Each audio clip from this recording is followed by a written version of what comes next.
Hey, it's Ellie, welcome back to another video, or hello if you're new. Today, instead of playing The Long Dark, I actually wanted to talk about it a little bit, because over the past couple months I have had a very similar conversation with several different people about how difficult this game can be to start playing. Not only does it have quite a steep learning curve just as far as the game mechanics go, but there's also a lot of options when you come in here into the menu, and there are a lot of different ways to play, and I think that can be overwhelming for new players. Now, every gamer is different, so I think it's kind of impossible for me to give a recommendation on a way that everybody will enjoy this game. But I thought it might be helpful for me to go over each of these modes, kind of explain what you'll experience in each of them, the pros and cons of each, and let you decide for yourself. Quick disclaimer, I am not a pro at this game. I don't even consider myself to be very good at this game. I don't have all the answers for you, but what I do have is 300 hours in the game and a very amazing community who is constantly giving me advice that I think I should be able to share with everyone else. So, without further ado, let's get started and start talking about Wintermute, the story mode.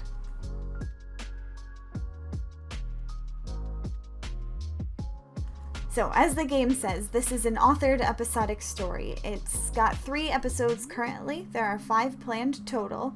The first 2 follow one player character, Will Mackenzie, and they go back to back, and then the 3rd episode follows Astrid, who is another player character, and so she's got kind of a separate but connected story to Will's. In Wintermute, the main focus is obviously the narrative of the story. So, while the survival aspects are there, they are not as intense as in the other modes, and the game is going to be a lot more forgiving. In my opinion, Wintermute is the thing that is balanced for new players the best, so in most cases, I would recommend you start there. But it really depends on what kind of game you're looking for. So here are some pros and cons to starting Wintermute for the first time as a Long Dark player. Pro number 1, as I just mentioned, the game is balanced for new players in this mode, and it's going to be a lot more forgiving to you than in the other modes. So in Wintermute, you're going to have things like a tutorial. There's a kind of nice tutorial at the beginning. I wouldn't say it's the best because I've heard players are still struggling a little bit with their survival aspects, but in the other modes you don't get any tutorial, so you're kind of just thrown in. In this case, in Wintermute, you are going to have a chance to slowly and steadily be exposed to the different game mechanics. Hopefully it shouldn't be too overwhelming and you can kind of take your time to learn how things work. There's a couple of other nice features in Wintermute that do not exist in the other modes. The 2 main ones are going to be your map marker, which is an arrow on the map, which not only shows your player location in regards to the entire map, but also the direction that you're facing, which can be very, very important when you can't see, when there's a blizzard and you don't know, you can't see anything around you and you don't know which direction you're trying to walk. Having that arrow kind of pointing, letting you face yourself is a really helpful tool for new players. The other feature is the lack of permadeath in Wintermute. Now, I will talk about permadeath in survival mode more there, but the benefit to playing Wintermute as a new player is that when you die, when you make a mistake, you are not going to ruin your game. You will be able to start over. The game is fairly good about auto-saving. So chances are when you make a horrible mistake, you're not going to lose too much progress. You'll be able to start over, you probably won't be too far back, and you should be able to kind of correct your mistake. Kind of along those same lines, another good benefit of playing Wintermute is that it's clear the devs really paid attention to their playtesters and just the community in general, because I found throughout the entire of Wintermute they are very good at anticipating player reactions. What this means is that if you forget vital objects, if you run into trouble, if you kind of get lost or go off the path at all, there is a pretty good chance that the game is going to be able to direct you back the way you need to go, or at least provide you with enough resources along the way to make it back. So it's very rare that you're going to end up in a very precarious situation that is inescapable and will cause you to have to lose a lot of progress and go back. Another nice thing about playing Wintermute for the first time is that you are going to be exposed to quite a few different aspects of the game that you might not experience on your own in the other modes. In each episode, there are different features of the game that you kind of are guided through that you will experience, and I think that's something that's more difficult to recreate naturally in survival mode, for example, simply because in survival mode, it's never guaranteed that you're actually going to encounter any of these aspects of the game. You could go weeks in game without, for instance, seeing the aurora that's playing in the menu screen right behind me, and so I think it's very cool that this story mode kind of lets you glimpse, however briefly, each of these little things that you can experience more fully in survival mode. And of course, the final and most important reason to play Wintermute as a new player is for the story. I know this is kind of a hot topic among veterans, but personally, I think this story is quite good. It's absolutely worth a playthrough if you enjoy the game in any way. The cinematics and art is beautiful, the voice acting is very good, the whole narrative is well done, especially I think after the Redux. Episode 3 is wonderful, it's my favorite so far. I'm so excited for episodes 4 and 5. I think they're really gonna kind of hit their stride with those episodes and just make the whole experience, just raise it another level. But anyway, overall the whole story is a very fun experience. But it is not for everyone, and there are definitely downsides to playing Wintermute for your first experience in the long dark. The first main problem is in regards to the difficulty level of the story. As you can see, you have 3 options here: Green Survivor, Capable Survivor, or Hardened Survivor. Now, when I played, I just went on the normal mode, Capable Survivor, and as it says, it's balanced between story and survival. With only these 3 options, I think it's very easy for the game to be either very easy or much too difficult for a player, whichever option you choose. For example, if you chose Green Survivor and then were able to quickly enough grasp the game mechanics, the rest of the story mode is probably going to be rather unenjoyable for you because the survival aspect is going to be so lessened in the game. With Capable Survivor, if you're a new player, you might have a good experience eventually, but the beginning might be pretty rough for you as you kind of learn the game mechanics. And Hardened Survivor I can't speak of because I've never actually gone through the story mode in this level, but I guess I could probably do that in a video sometime. Hey, subscribe, I might do that in the future. But anyway, I think it could be potentially frustrating for new players to kind of pick a mode that's going to be enjoyable all the way through the story mode, especially if they are just learning the mechanics for the first time in the story mode and then they're sort of stuck in one of these modes for the rest of the story. The other drawback to starting Wintermute and kind of playing that as your first experience is that in the story mode you're going to have quite a different playstyle than you will in survival or challenge mode, so you may get used to certain things in the way they are in story mode and develop strategies to deal with them, and find that when you get into survival mode, and especially in challenge mode, none of those strategies work anymore. Another con, a counterpoint to one of my earlier pros about how the story mode is going to give you a wide range of the different features in the game, the con of that is that this is not the full scope of the game. Even those features that you see are only a tiny glimpse of them. It's very like condensed and shortened versions of the features and things that you could experience in survival mode. And so when I think of the story mode, I always think of it in a very like limited game sense, where yes, you see a lot of the things that the game can offer, but you don't really, in my opinion, get to fully experience any of them the way that you can in survival mode.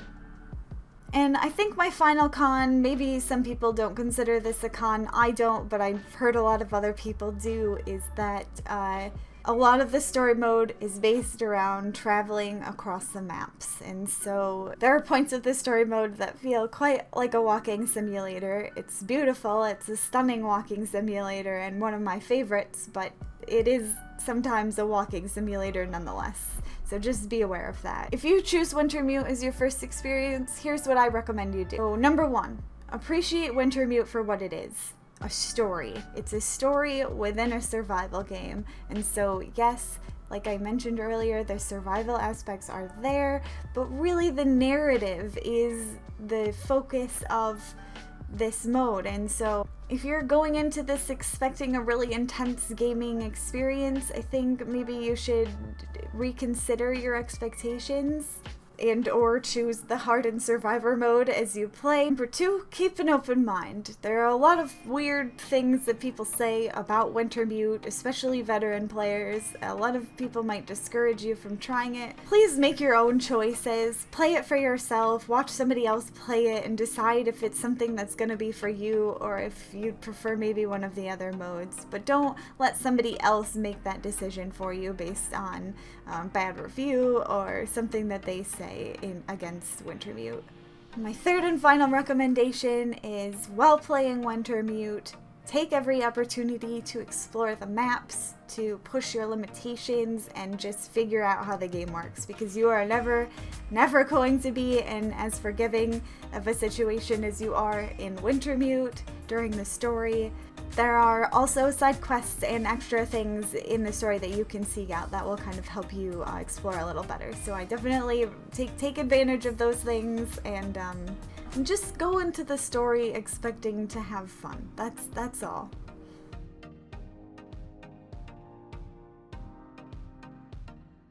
Okay, so now that we've talked about Wintermute, let's move on and talk about survival mode, which in my opinion is the actual game. Survival mode is the reason that The Long Dark is my favorite survival game and one of my favorite games, period. And I'm fairly certain that that's kind of the general consensus among most of the veterans of playing The Long Dark. If you're playing The Long Dark with longevity, you're playing survival mode. You're not repeating Wintermute. You're doing survival. And it's because survival mode focuses on actual survival. It's kind of a crazy concept, but what I love most and what I think most people love about The Long Dark is that survival is the only objective. So there's no purpose in survival mode. You literally just try to make it through the day however you can. You're fighting weather, you're fighting wildlife, you're fighting your own like stamina and whatnot, environment in general. And I think that's quite unique among survival games where there's not any kind of big bad threat. It's just nature. So as a new player, here are the pros and cons to the game. So pro number 1, as I just mentioned, the survival is second best to none. I've never quite played another game where I can go from complete peace and tranquility to utter horror and adrenaline in the matter of seconds, just from hearing like a sound off in the distance, but this game manages to do that. It's brilliant in the way that it's balanced everything. And I cannot praise the survival enough, so I'm not gonna try. Just, go play it or watch somebody play it and you'll see what I mean. The second pro to survival mode, and this is going to be a weird one to put in this category instead of Wintermute, but I have to praise the graphics in this game.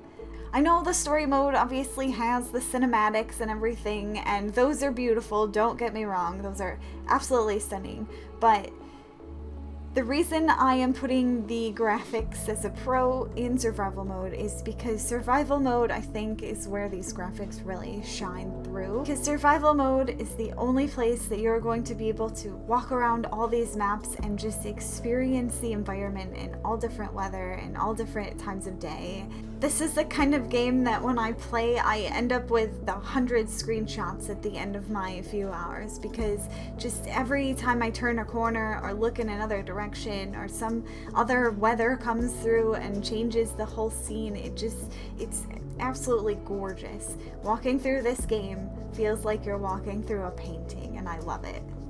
There are a few cons to choosing survival mode for your very first experience in The Long Dark as a new player. And to be clear, when I mention these cons, these are only cons as a very new player trying to learn the game. I do not consider these next two things cons of the actual gameplay. In fact, they're some of my favorite aspects of the game, but it can cause trouble for new players, so I feel like I have to list them here, and that is permadeath and the save mechanics of the Long Dark.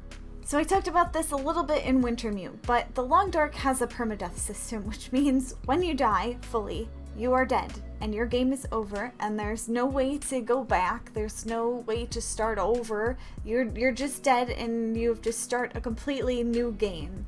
With permadeath, it means that every single decision you make affects you and your longevity. And so, as a new player bound to make mistakes, just naturally as part of learning, that can be a little troublesome because that mistake can very easily lead to their death even after they've already learned the correct way to do things. That's something to be aware of. The other, and in my opinion, more important thing to be aware of is how the Long Dark saves in survival mode. This game only saves when you enter a building, sleep, or pass time. There's no other way to save the game. For experienced players, it's not really going to cause much trouble. You kind of adjust for that and keep it in mind when you are playing. But for a new player who is perhaps unfamiliar with the maps, who is bound to get lost, and or end up in situations where they are not able to sleep or pass time, having the save system can be very frustrating. There is nothing worse than like wanting to be done with the game, but having to continue playing because you don't have any other option, otherwise you're gonna lose like 3 hours of progress or whatever it might be. And one other con I'll add quickly is that survival mode obviously doesn't have an objective. You're just trying to survive, and so it can be a little aimless. While there are certainly things to do in the game, and most players don't have trouble figuring out ways to pass the time and survive for 100, 200 days within the game, for some players not having any kind of clear objective or goal is frustrating for them, so just be aware of that. However, the main pro, and also the main con, of story mode is, in fact, its overwhelming choices. When you go into survival mode for the first time, you're going to end up in this menu screen, and you're going to be asked to choose your experience level, which can be difficult if you've never played and don't really know what you're expecting. So I wanted to talk a little bit about the difficulty settings in survival mode, because I think this is only a con to new players because of how confusing and overwhelming the choices can be, not because you have all these options. In fact, I am convinced that any player of the Long Dark can enjoy survival mode if they pick the right options. If you'd like to just fight the weather, you can do that in this mode. If you want to fight the wildlife only, you can do that. If you want to play fishing simulator in a cabin in Mystery Lake, you can do that too. You just have to know what to look for.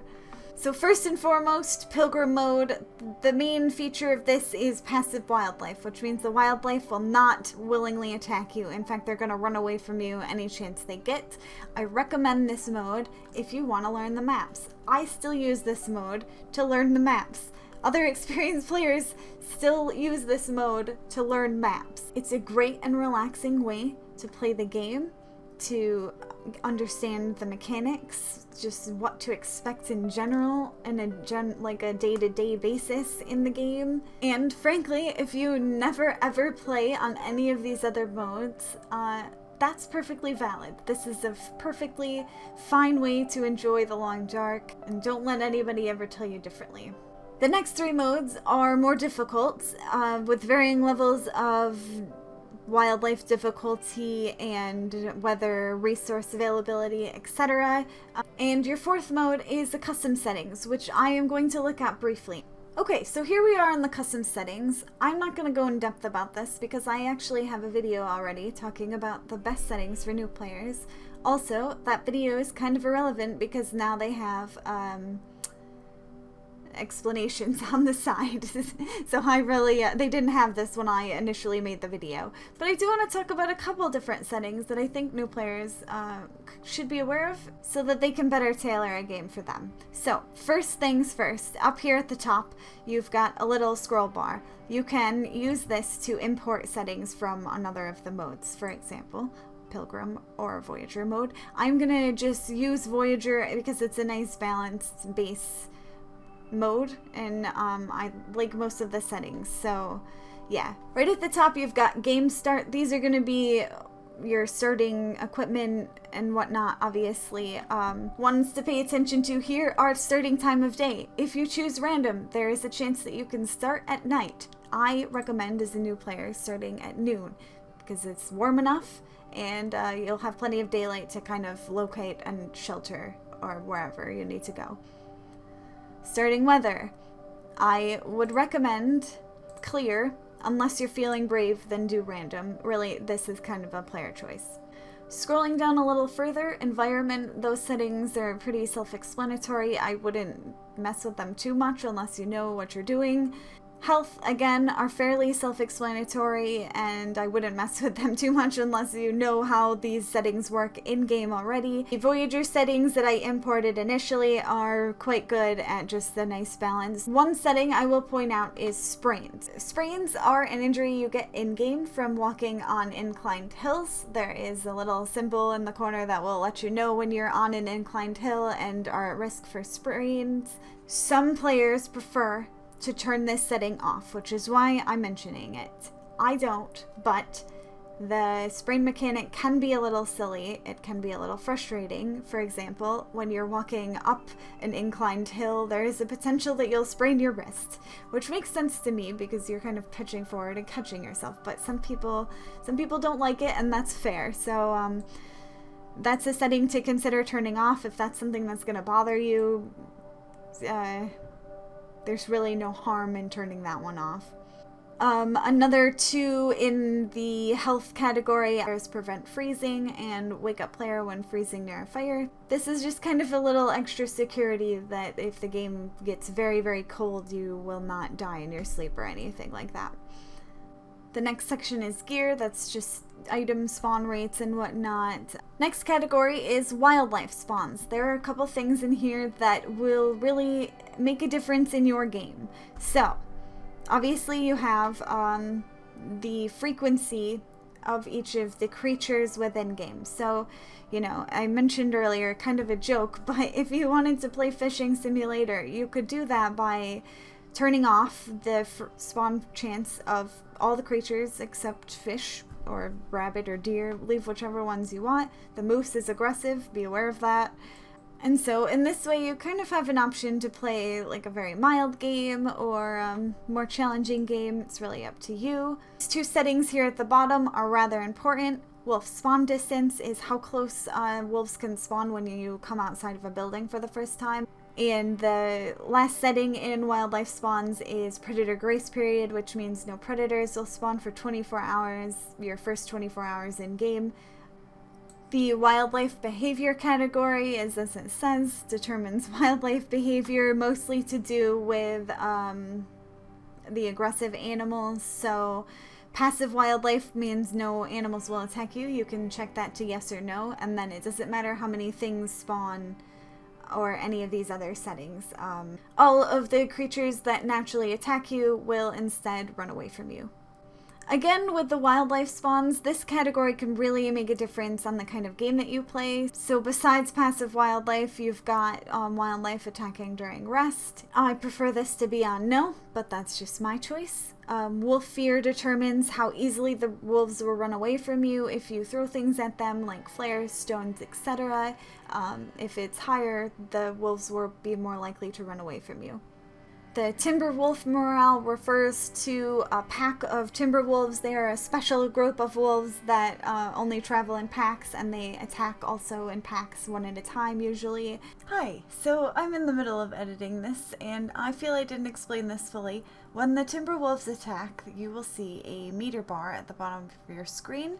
When you either damage or scare one wolf, the meter bar will go down a portion. This timber wolf morale setting is the one that determines how far that meter bar goes down, and when it gets to the 0, the bottom of the bar, the timber wolves will run away and the attack will stop.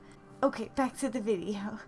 You can read this and kind of make adjustments based on the kind of game that you are looking for and the challenge that you're looking for there, as well as the wildlife detection range. And last but not least, we have wildlife struggle, which, like the last two, make a huge difference in your game. So the way that the wildlife struggle works. When a wolf attacks you, you go into a sort of mini cinematic screen where you have to fight back, which is rapid clicking to fill up a bar that's kind of your like struggle meter, and once you struggle fully, then the struggle is over and the wolf will most likely run away from you. These settings are going to affect that struggle and make it more difficult or less difficult. The thing to know about the struggles is that if you've gotten into a wildlife struggle, you are in a sort of inescapable situation, and so when you're adjusting these settings, I would really consider what kind of player you are. It can be quite challenging to get injured or have your clothes be ruined or something like that when you're in a situation where you can't really repair or regroup very well. So this setting will affect how difficult the struggle is. This one will affect if you get more or less damage, more or less clothing damage, and how severe the injuries are going to be, or your clothes damaged, etc. And so again, just consider what kind of player you are and what kind of experience you find most enjoyable for these settings and all of them. Like I said at the beginning of this video, all gamers are different. And I'm hesitant to recommend a particular set of settings to all players because some people enjoy the challenge, some people don't. It really depends on what game you are looking to play.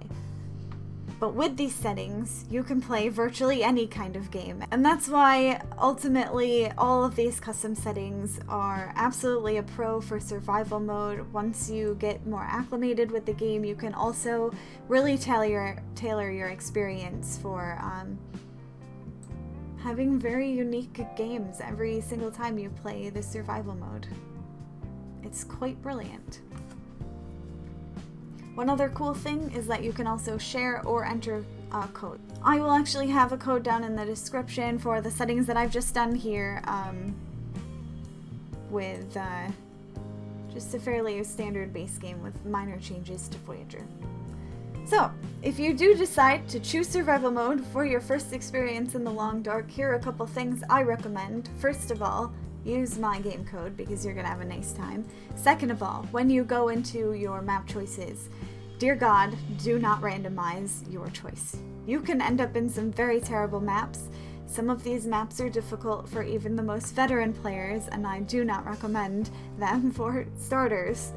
So, some good choices for starter maps are going to be Mountain Town, Mystery Lake, Pleasant Valley, and Coastal Highway. Those are your best bets. These have nice balance between shelter and wildlife.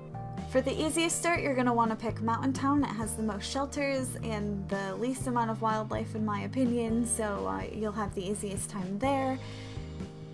Mystery Lake is also very balanced for new players. Plenty of resources. You will get exposed to wildlife here, so be wary, but it's not too intense. Pleasant Valley has quite a bit of wildlife, but less shelter. So in this map, you'll get to experience more of the weather and kind of finding your way around maps. And Coastal Highway is kind of a balance of all of these things. It has quite a bit of shelter, it's got quite a bit of wildlife, and it's got quite a bit of area to walk around and kind of experience all the weather and survival aspects of it in that way. So any of these four would be good choices for your first game. One other recommendation is if you go into survival mode, just go into it expecting or being prepared to make mistakes and die, and don't feel too badly about it. This game can be very difficult. I still make tons of mistakes in my gameplay, but the more experience you get, the less mistakes you'll make, and or the more easily you'll be able to deal with those mistakes afterward once you've already made them.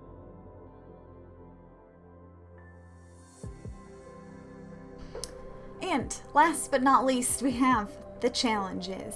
Now, I would probably not recommend most new players choose this mode, but if story mode and survival mode didn't seem like they were for you, this is an option.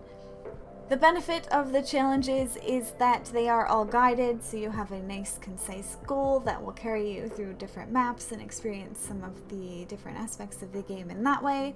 And that, in my opinion, they are way more exciting than either survival mode or the story mode. All of these challenges feature either some kind of time constraint or an extreme condition of some sort, and it's very intense, and that's very fun to play through.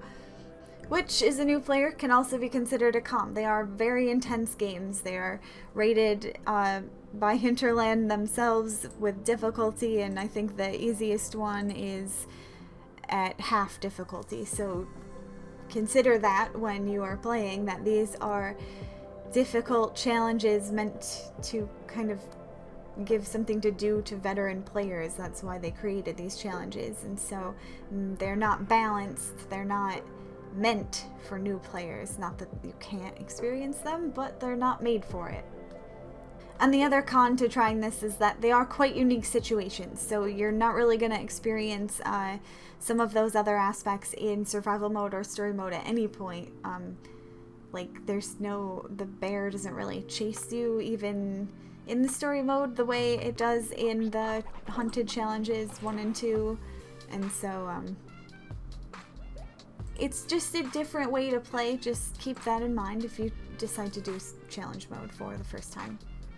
So there you have it, all 3 modes of the Long Dark and the advantages and disadvantages I think a new player will have in each of the modes. I really hope this was helpful to someone because, like I said at the beginning of this video, I feel like I've had a conversation with a lot of different people about not really knowing where to start in this game. Maybe this gave someone some ideas or just helped them make a decision for themselves. But in any case, thank you for watching. If you enjoyed the video, make sure to give it a like. Subscribe to my YouTube channel if you want to see more content from me. I've got a ton of videos of The Long Dark on my channel, and I usually post a new video every Monday. You can also follow me over on Twitch. The link is in the description. I usually play The Long Dark for the last half of my stream on Tuesdays or Thursdays. Thanks for watching, and I hope to see you in the next video. Until then, bye!